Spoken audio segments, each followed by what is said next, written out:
Протокол.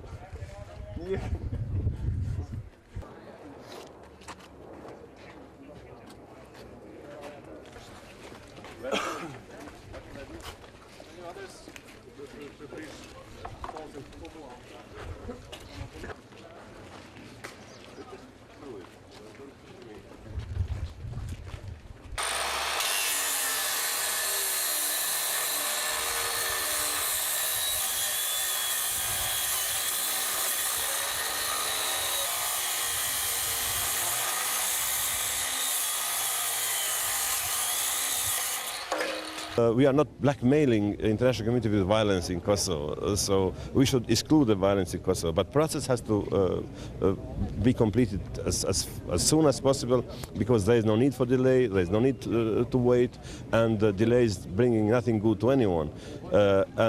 If we have a delay, the worst thing that can happen is we Kosovo leaders will lose confidence, people will lose confidence on us, we will lose legitimacy. Kosovo people will lose confidence on international community, on UN, because we are all expecting status to be delivered. And if we have no enough credibility, it will be very difficult to implement the resolution later.